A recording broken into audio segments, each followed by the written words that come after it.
மழை தொடர்பான அண்மைச் செய்தி. தமிழகத்தில் ஓரிரு இடங்களில் புதுவை மற்றும் காரைக்கால் பகுதிகளில் இடி மின்னலுடன் கூடிய மிதமான மழை பெய்யக்கூடும் என வானிலை ஆய்வு மையம் அறிவிப்பு வெளியிட்டிருக்கிறது. விவரங்களை செய்தியாளர் செலினா வழங்க கேட்கலாம். செலினா, எந்தெந்த பகுதிகளில் மிதமான மழைக்கு வாய்ப்பு இருக்கு?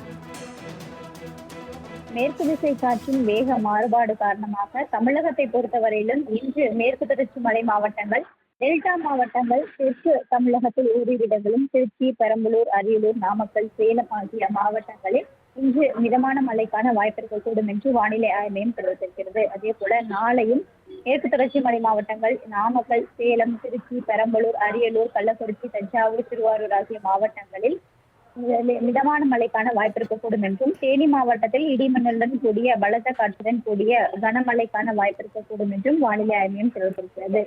அதே போல 17 18 தேதி இந்த 2 நாட்களை பொறுத்தவரையிலும் ராமநாதபுரம், மதுரை, சிவகங்கை ஆகிய மாவட்டங்களில் கனமழைக்கு வாய்ப்பு இருக்கும் என்றும், 19, 20, 21 ஆகிய தேதிகளை பொறுத்தவரையிலும் லேசானது முதல் மிதமான மழைக்கான வாய்ப்பு இருக்கக்கூடும் என்றும் வானிலை ஆய்வு மையம் தெரிவித்திருக்கிறது.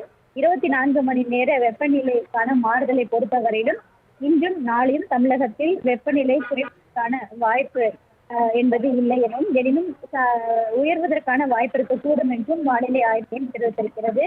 இயல்பான நிலையிலிருந்து அதிகபட்சமான வெப்பநிலை பொறுத்தவரையிலும் இன்றிலிருந்து நாளை பொறுத்தவரையிலும் 2 - 3 டிகிரி செல்சியஸ் வரையிலும் வெப்பநிலை இயல்பை விட அதிகமாக இருக்கக்கூடும் என்றும் தெரிவித்திருக்கிறது.